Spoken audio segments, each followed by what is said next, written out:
This is a story about trust. About the small decisions we make every day that feel harmless.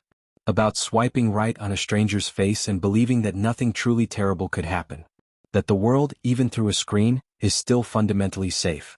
This is also a story about being wrong. On the evening of March 14, 2019, 26-year-old Maya Hernandez sent her last text message at 9:47 p.m. It was a screenshot. A Tinder profile. Sent to her roommate, Jessica Torres, with a single caption, "Wish me luck, he's gorgeous." The profile belonged to someone named Derek. Age 32. 6'2". Worked in marketing. His bio read, "Looking for someone real. Tired of games." His photos showed a man with dark hair, a clean smile and kind eyes. Nothing alarming. Nothing that would make you hesitate. Maya never came home. The apartment Maya shared in Portland's Hawthorne district was small but comfortable. Jessica Torres would later tell investigators that Maya had been excited about the date. She changed outfits 3 times. Applied makeup carefully. She'd been single for 8 months after a difficult breakup, and this felt like a fresh start. She wanted to feel normal again, Jessica said in her police interview. She wanted to believe someone could just like her. You know? Without all the baggage. At 10:15 p.m., Maya sent another text. "At the bar. He's even better in person." At 10:52 p.m., "Having fun. Don't wait up." At 11:34 p.m., Jessica sent a message asking if Maya wanted her to stay awake. No response. At 2:17 a.m., "You good?" No response. At 8:03 a.m., Jessica called the police. Portland police initially treated Maya's disappearance as a standard missing persons case. Adults have the right to go off-grid. Maybe she'd stayed at Derek's place. Maybe she'd turned off her phone. Maybe she needed space. But Jessica knew better.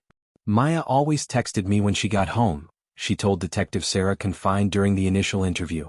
Always. Even if it was 4 in the morning. Even if she was drunk. She'd send me a thumbs up or a heart emoji. Something. This wasn't like her. Detective Confined requested Maya's phone records. The last ping from her device came at 11:41 p.m. from a cell tower near the waterfront, approximately 2 miles from the bar where she'd met Derek. After that, the phone went dark, either powered off or destroyed. Investigators pulled security footage from the bar. The timestamp read 11:28 p.m. The video shows Maya and a man walking out together. She's smiling. He has his hand on the small of her back. Gentle. Protective. The kind of touch that looks romantic. But watch his face. The footage is grainy, shot from a high angle near the entrance. The man keeps his head slightly lowered. His features are visible but somehow difficult to focus on. Dark hair. Average build. Wearing a black jacket and jeans. Nothing distinctive. Nothing memorable. He opens the passenger door of a silver sedan for Maya. She climbs in. He walks around to the driver's side. The car pulls away. License plate, obscured by a strategically placed shadow and dirt. That was the last confirmed sighting of Maya Hernandez. Within 48 hours, the case escalated. Detective Confined tried to contact Derek through his Tinder profile. The account had been deleted. She worked with the app's security team to retrieve account information. What they found was disturbing. The profile had been created 11 days before matching with Maya. It used a prepaid credit card, untraceable. The phone number linked to the account was a burner, purchased with cash at a convenience store in Beaverton. The photos were high quality but generic. Reverse image searches turned up nothing. They weren't stolen from social media. They weren't stock photos. They were original. Taken specifically for this profile. "That's when I knew," Detective Confined said in a later interview. "This wasn't some guy who ghosted a date. This was premeditated. This was hunting." Maya's case went public on March 18, 4 days after she vanished. Local news stations ran her photo. Her family held a press conference. Her mother, Elena Hernandez, begged for information through tears. "If someone has seen my daughter, please," she said, voice breaking. "Please just tell us. We need to know she's safe. We need to bring her home." But Maya didn't come home. And she wouldn't be the last. 3 weeks later, on April 9, 2019, 29-year-old Alexis Chin disappeared under nearly identical circumstances. Last seen leaving a coffee shop in Seattle with a man she'd met on Tinder. His name, Marcus. His profile, deleted within hours of their date. His photos, original, professional, untraceable. Alexis's phone pinged for the last time at 10:52 p.m. near the industrial district south of downtown Seattle. Then nothing. Her roommate, David Park, reported her missing the next morning. "She told me she had a good feeling about this guy," he said. "She showed me his profile. He looked normal, trustworthy. I told her to have fun." The guilt in his voice was palpable. By the time investigators connected the two cases, it was already too late. The pattern was forming, but the predator was already hunting again. May 23, 2019, Vanessa Rodriguez, 31, disappeared after a Tinder date in San Francisco. Last seen at 11:15 p.m. near the Embarcadero. June 30, 2019, Lauren Mitchell, 24, vanished in Sacramento. Her last text, "He's perfect. I think this could be something real." For women. For cities along the West Coast. All within 4 months. All matched with profiles that no longer existed. All gone without a trace. The FBI was brought in on July 8, 2019. Special Agent Marcus Webb took lead on what was now officially classified as a serial abduction case. The media began using a name that would haunt headlines for months: the Tinder Predator. But Agent Webb knew something the public didn't. Something that made this case different from every other serial predator he'd tracked. The killer wasn't just careful. He was evolving. July 10, 2019. FBI Field Office, Seattle. Special Agent Marcus Webb spread 4 case files across the conference table. 4 faces stared back at him from printed photographs. Maya Hernandez, Alexis Chin, Vanessa Rodriguez, Lauren Mitchell. For women who made the same choice thousands of people make every day. They swiped right. They said yes to a date. They trusted a smile on a screen. And they were never seen again. Agent Webb had worked serial predator cases for 17 years. He tracked killers across state lines, studied behavioral patterns, interviewed survivors. He knew the psychology. Knew the warning signs. Knew how these monsters operated. But this case was different. Most serial offenders have a cooling-off period, Webb explained in a case briefing recording obtained through FOIA requests. They kill, they process, they wait. It's part of the psychological cycle. But this subject, he's accelerating. For victims in 4 months. That's not cooling off. That's ramping up. The investigation had compiled a preliminary profile. Male aged 30 to 40. Physically fit. Tech-savvy. Likely works in a field that requires travel along the West Coast. No fixed residence or uses multiple locations. Highly organized.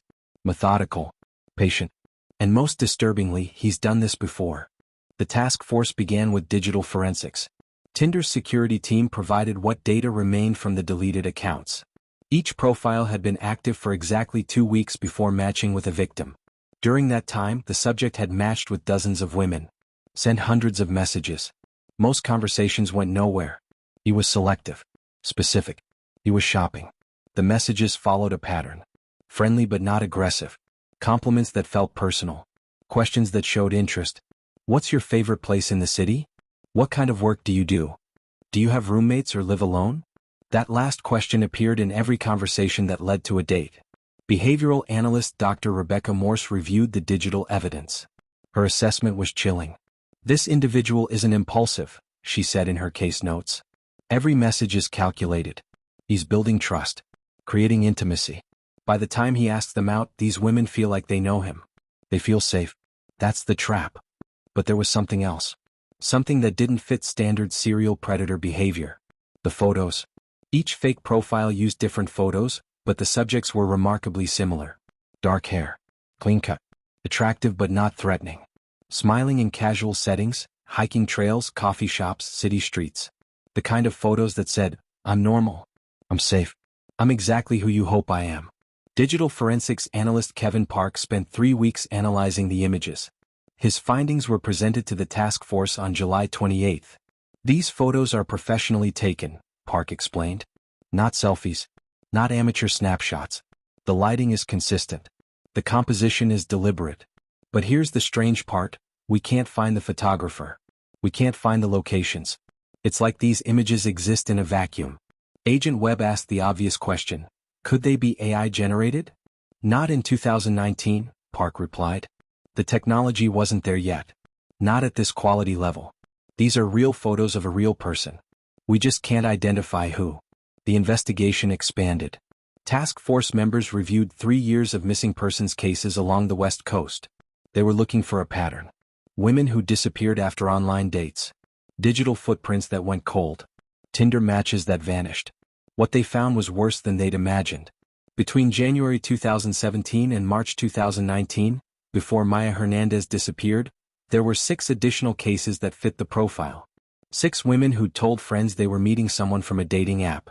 6 women whose matches had deleted their accounts. 6 women who were never found. The FBI had been chasing a killer who'd been operating for at least 2.5 years. 10 victims. Possibly more.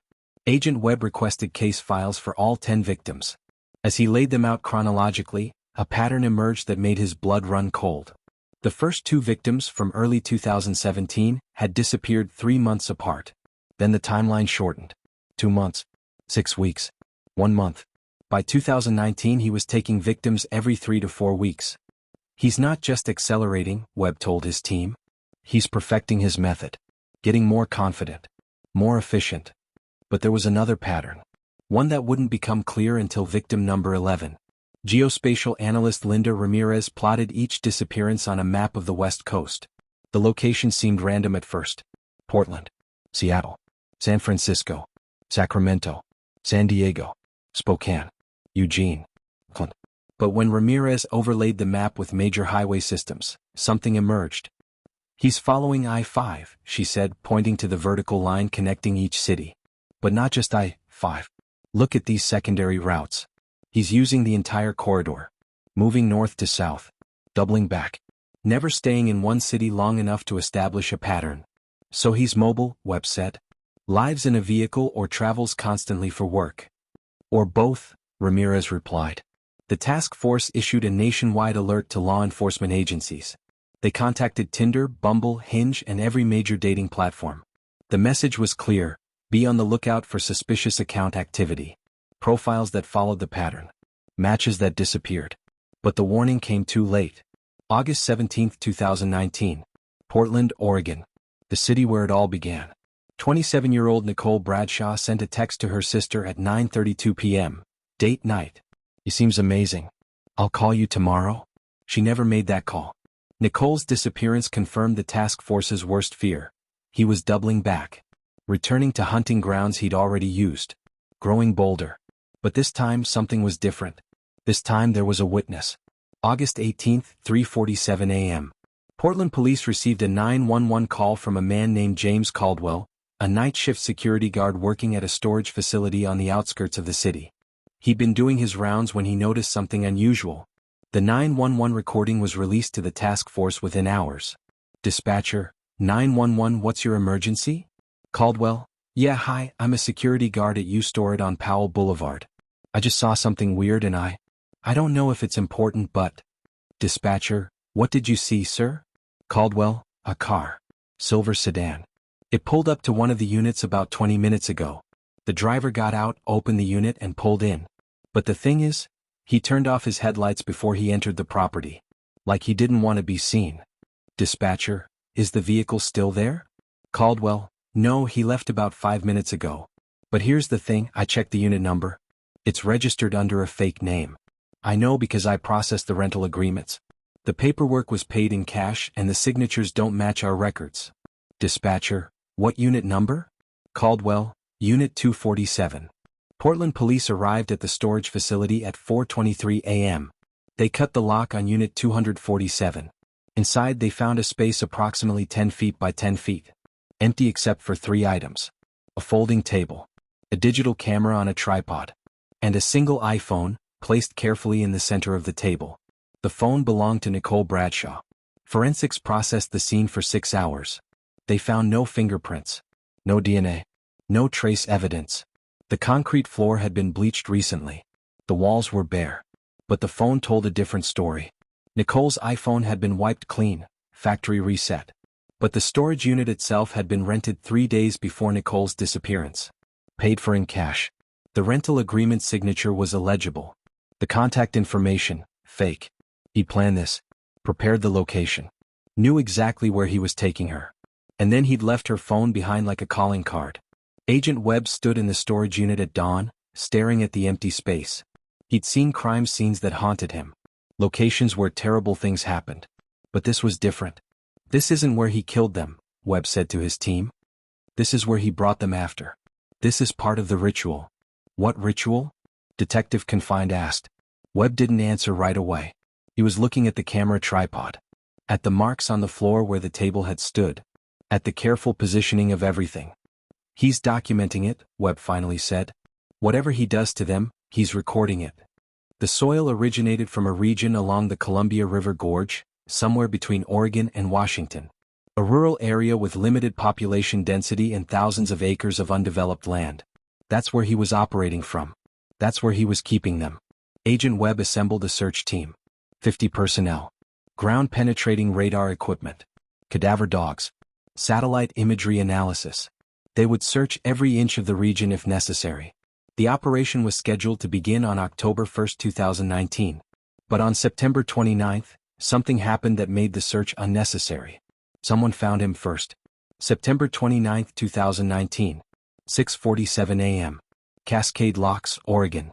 A small town of 1,200 people nestled in the Columbia River Gorge. The kind of place where everyone knows everyone. Where violent crime is something that happens elsewhere. Until that morning. Robert Finch, 63, was an early riser. Retired postal worker. Avid hiker. Every Sunday morning for the past 15 years, he'd walk the same 5-mile loop through the hills behind his property. He knew every tree, every turn, every landmark, which is why he immediately noticed the smell. In his statement to police, Finch described it as wrong. Not the smell of a dead animal, which he'd encountered many times. This was different. Chemical. Sure.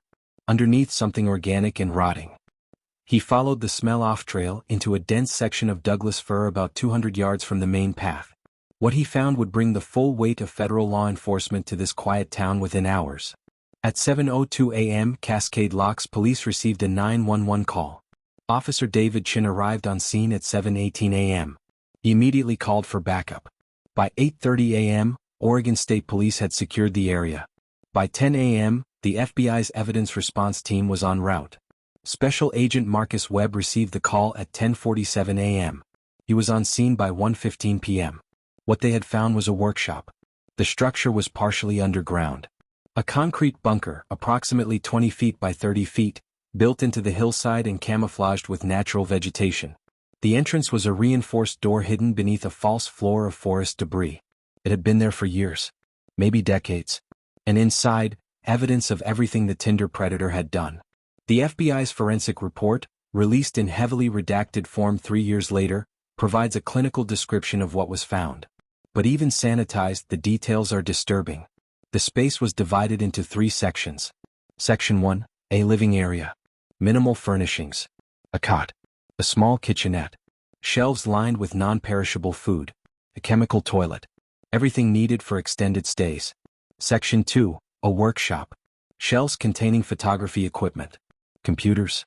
External hard drives. Boxes of burner phones. Stacks of fake IDs. Prepaid credit cards. This was where he built his false identities. Where he created his profiles. Where he planned his hunts. Section 3, the archive.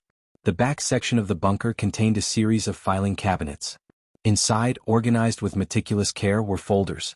One for each victim. Each folder contained photographs. Hundreds of photographs. Documenting every stage of his process. From the initial Tinder match screenshots to the final images. The FBI counted folders for 19 victims. 19 women. Most had never been reported missing. Agent Webb stood in that underground room for 3 hours, reviewing the evidence.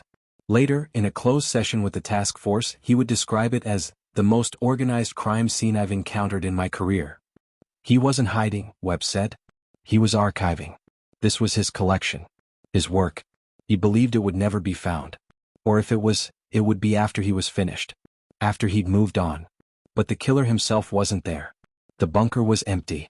Forensic examination of the computers provided digital evidence that would take months to fully analyze. The hard drives contained terabytes of data. Photos. Videos. Documents. Search histories. Communication logs. But the most disturbing discovery was a folder labeled simply, Process. Inside were detailed notes. A manifesto of sorts. Explaining his methodology. His psychology. His goals. What follows is an excerpt from those notes, obtained through investigative channels. The full document remains classified. Victim selection is both art and science.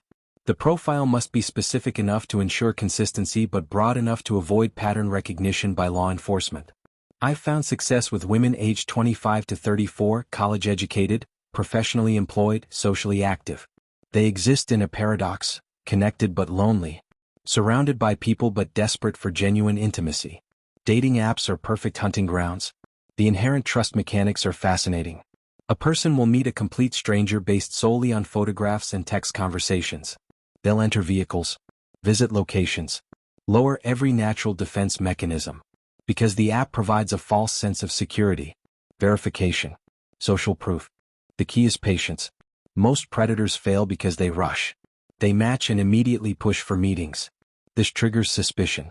Instead, I spend weeks building profiles, matching with dozens of potential targets, creating conversation, establishing patterns. By the time I select someone, the profile has social proof. Other matches, other conversations. It looks authentic.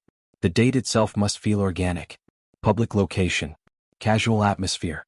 I let them see me as harmless, charming but not aggressive, interested but not desperate. I mirror their energy, their communication style. By the end of evening, they feel they've made a connection. The transition from public to private is crucial. I never suggest going somewhere isolated immediately. That triggers survival instincts. Instead, I propose something that seems innocent. A viewpoint. A landmark. Something they might suggest themselves given time. When they agree, they believe it's their choice. This is critical. They must feel they chose to trust me. The locations are prepared in advance. Isolated. Controlled. Soundproof when necessary. I've learned to account for every variable, every potential complication. The documentation is essential. This work must be recorded. Not for gratification, that's base. For preservation. Understanding. This is research. Each subject teaches me something new about human psychology. About trust. About fear. About the moment recognition occurs. The moment they understand what's happening. That moment is profound. I've captured it 19 times now. The document continues for 47 pages. Detailing techniques.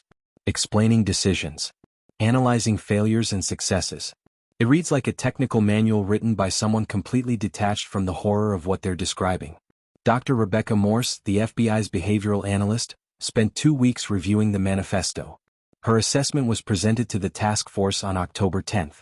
This individual exhibits characteristics of psychopathy with narcissistic traits, she explained. But there's something atypical.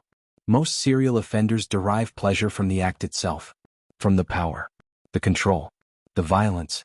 This subject is different. He views himself as a researcher. An artist. He's documenting human behavior in extreme circumstances. The killing is almost secondary to the process. So what's his endgame? Agent Webb asked. Dr. Morse paused before answering. Recognition. Not capture, recognition. He wants his work acknowledged, studied, understood. That's why he released Witness K. That's why he left this bunker with everything intact. He's not afraid of being caught. He's afraid of being forgotten. The task force processed the bunker for 11 days. They recovered DNA evidence from 14 different individuals. 12 matched missing persons cases. 2 remained unidentified. They recovered digital files containing over 8,000 photographs and 43 hours of video footage. All of it evidence of torture, captivity, and murder. They recovered personal items. Jewelry, clothing, driver's licenses, each carefully labeled and preserved. But they did not recover any bodies. And they did not recover the man responsible. October 11, 2019. The FBI issued a federal warrant for the arrest of an individual identified only as the subject in official documents. His real name, his real face, everything remained unknown. The composite sketch from Witness K was circulated nationwide.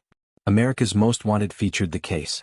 Billboards went up along I-5 from San Diego to Seattle. Tips poured in by the thousands. None of them led to an arrest. Because he was already gone. October 15, 2019.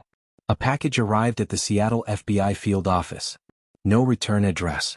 Postmarked from Spokane, Washington, dated October 9, 6 days before the bunker was discovered. Inside was a single USB drive and a handwritten note. Agent Webb was the one who opened it. The note read, "By the time you read this, I'll be somewhere you'll never find me. The work continues. You'll hear from me again when the next phase begins. Thank you for paying attention." The subject. The USB drive contained a single video file. Timestamp, October 8, 2019. 11:47 p.m. The video shows the interior of the bunker. Empty. Clean. The camera is positioned on a tripod, facing toward where the filing cabinets once stood. A figure steps into frame. Face obscured by shadow. Average height. Average build. Wearing dark clothing. He stands there for 30 seconds. Silent. Then he speaks. To the investigators watching this, you've done well. Better than most. You found my workshop. My archive. My life's work. But you haven't found me. And you won't. This bunker was a gift. A glimpse into my process. But it's already obsolete. I've moved on. Evolved. The methods you've studied here are no longer relevant. I'm starting fresh. New locations. New techniques. New documentation methods. The next phase will be more refined. More ambitious. And you'll never see it coming. The figure reaches toward the camera. The screen goes black. That was the last direct communication from the Tinder predator. But it wasn't the last time he would strike. October 17, 2019. The FBI task force faced an impossible reality. Their primary suspect had vanished, leaving behind a promise to kill again. Agent Webb assembled his team in the Seattle field office conference room. 23 investigators. Behavioral analysts. Digital forensics specialists. Victim advocates. They'd spent 18 days chasing a ghost who'd been hunting for nearly 3 years.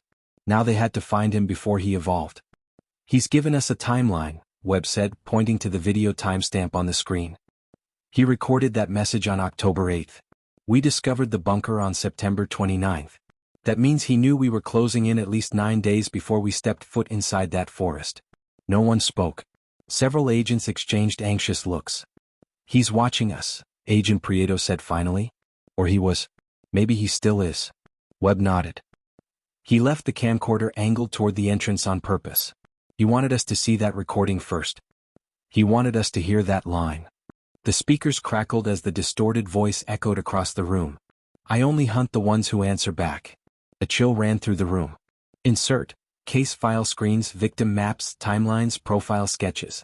The digital forensics team presented their findings next. In the last 6 months, the killer's Tinder activity had accelerated exponentially. More matches. More late-night location pings. More disappearing profiles. But the patterns had changed. He wasn't choosing victims randomly anymore. He was selecting them based on proximity to the investigation. 4 of the recent matches were within 20 miles of the Seattle field office. 2 within 10 miles. 1 within walking distance. The analysts hesitated before showing the next slide. A Tinder profile. Generic smiling photo. No bio. Only one mutual like. The name on screen made the room fall silent. Emily Schaefer. Agent Emily Schaefer. The killer had matched with one of their own. She felt the air leave her lungs. I never saw this, she whispered. I never matched with anyone this month. I haven't used Tinder since June. He spoofed the match, Prieto said. He cloned your identity and triggered a handshake. He wanted you to see it eventually. Webb stared at the screen, jaw tight. He's escalating. He's taunting us. Choosing targets tied to law enforcement is a turning point. A dangerous one. The team moved next to the bunker remains. The evidence techs had reconstructed parts of the underground chamber. The killer had left behind rope fibers, GPS scraps, gelled residue from tranquilizer darts, a hand-drawn diagram labeled Cycle 7. A list of dates, over 47 entries. We think these are hunting cycles, analyst Merrow explained. Each one corresponds to a victim window, from first match to disappearance. Cycle 7 began October 15th. Today was October 17th. He was already in motion. At 3:42 p.m., Washington State Patrol forwarded new footage. A figure, hooded, walking along Highway 2. Backpack. Dark clothing. Pausing at the edge of the tree line. Looking directly into a passing patrol car's dashcam, almost smiling. The patrol car didn't stop. It had no reason to. It didn't know who it was seeing. But the task force did. Webb froze the frame and zoomed. The hooded man's right hand clutched something. A phone. Screen lit. A Tinder interface visible even in the blown-out glare. The message line read, I choose her. Her who? Prieto asked. The answer arrived seconds later. One of the assistants burst into the room holding her tablet, pale, shaking. Agent Webb. We just got an alert. Another profile matched with Emily. Same clone. Same photos. Same timestamp. The room erupted into frantic motion. Webb locked eyes with Schaefer. He's hunting you now. But Emily's face was blank with something colder than fear, recognition. He's not hunting me, she whispered. She turned the tablet toward the group. At the bottom of the match screen. Distance, 0 miles away. A collective freeze took over the room. That meant one thing. He was inside the building. Or close enough to be looking through a window. October 17, 2019, 9:14 p.m.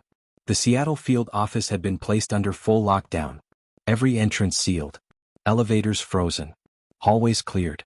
But none of it mattered. Because whoever the Tinder predator was, he was already inside the perimeter. Agent Emily Schaefer stood frozen beside the operations desk, eyes locked on the tablet that still displayed the last message. Distance, 0 miles away. Agent Webb ordered immediate thermal sweeps of the building. 2 teams moved floor by floor, checking storage, maintenance, HVAC access. Nothing. No heat signatures. No movement. No breach. It doesn't make sense, Prieto muttered. He's here. But he's not here. Emily answered quietly. He's never been where we thought he was. Silence washed over the room. Then the power cut out. Dim red lighting filled the hallways. Everyone reached for their guns at once. Webb to all units, secure your posts. No one moves alone, the agent ordered. But the horror had already begun. One by one the external cameras went offline. Not smashed. Not unplugged. Deactivated from the inside. Someone was accessing the command system through an internal port, something only an employee or someone with detailed schematics could do. Check the server room, Webb barked. 2 agents sprinted down the hall. Their body cams streamed directly to the large monitor. The server room door creaked open. Cold air spilled out. Something was wrong. Very wrong. Rows of servers were pried open, not destroyed but rearranged. Cables moved. Small markings scratched into the metal in perfectly even intervals. Prieto leaned closer to the screen. That's a pattern. A cycle. Like the lists from the bunker. But when the camera panned right, the room gasped. At the very back of the server room, pinned to the wall with zip ties, was a sheet of printer paper. A Tinder profile. Emily's photo. Emily's name. Emily's age. And at the bottom written in pen. Cycle 7, final match. The agents were about to radio when a figure flashed across the frame. Head lowered. Hood dark. Face unseen. The feed cut to static. Where's Team Bravo? Webb shouted. No response. Send medical. We can't, comms are down. Emily's breathing turned shallow. She wasn't just targeted, she was the centerpiece. He planned this, she said. Her voice cracked. Not today. Not this week. 3 years ago. Every step brought him here. And brought him to you, Prieto said. Emily didn't answer. She stared through the red emergency lights, dazed as if some memory had surfaced. A match. A face. A conversation. Something she'd swiped on years ago and forgotten. You're remembering something, Webb pressed. What is it? But before she could speak, a soft chime echoed through the room. Everyone froze. It wasn't an alarm. It wasn't a phone. It was a Tinder notification. Emily looked down slowly. It was from the clone profile. I'm here. Her heart slammed against her ribs. Then another message. Turn around. Emily spun. A maintenance door on the far side of the operations room was swinging shut. The chase descended into the lowest levels of the building, a part leased decades ago and never properly decommissioned. Webb led the pursuit, flashlight cutting through cold, stagnant air. A trail of footprints led deeper, wet with rainwater from outside. He came in through the storm drains, Prieto whispered. He never breached the building. He was already underneath it. The trail ended at a rusted maintenance door. Behind it, total darkness. Emily stepped forward. He wants me inside. Alone. Webb grabbed her arm. No. Not happening. But Emily shook her head. You don't understand. He's not hunting me. He's finishing something. She opened the door. The chamber was enormous, half a football field wide, filled with old junction boxes and abandoned conduits. The air smelled like mold and metal. A single phone vibration echoed through the chamber. Emily checked her device. Walk forward. Webb whispered. He's guiding you. No, Emily said. He's positioning me. A flicker of movement appeared above. A catwalk. A silhouette. The hooded figure. Watching quietly. Then a voice, Distorted, calm, unmistakably the same from the bunker recording, echoed through the chamber's perfect acoustics. Agent Schaefer, you swiped yes on me first. I've only ever finished what others start. Emily's knees weakened. She remembered now. A Tinder date she canceled 3 years ago, minutes before meeting. A stranger who never replied again. Except he did. For 3 years. In his own way. You chose me, he said softly. But you didn't show up. So I had to adapt. Webb raised his weapon. FBI. Don't move. The figure didn't run. Didn't flinch. Instead he slowly lifted a phone. And revealed what was on screen. A live feed. Of Jessica Marsh, the missing woman from Cycle 7, still alive, bound and gagged in a dark room. End this, the killer said, and I tell you where she is. Emily stepped forward. Tell me. The figure tilted his head. No. You already know. Emily froze. A realization struck her like ice. The room Jessica was in wasn't random. It wasn't new. It wasn't hidden somewhere out in the city. It was inside the building. A room she had walked past for years. One used for storage. With a broken light. Room B43. She whispered it aloud. The killer smiled. Then he stepped backward into the shadows. And dropped. A straight fall. 20 feet. Onto concrete. Webb screamed for medics. But when they reached the spot, the killer was gone. A pool of blood. Footprints leading into a drainage channel. Gone into the maze beneath the city. Jessica Marsh was rescued alive. Cycle 7 ended. But Cycle 8 had already begun. New matches. New disappearances.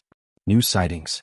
And a new message received on Emily's phone, from the original cloned profile. You showed up this time. And I'm proud of you. See you soon. Emily deleted the app. Changed her number. Moved cities. But it didn't matter. Because one truth followed her everywhere. You can't block someone who was never on Tinder. To begin with,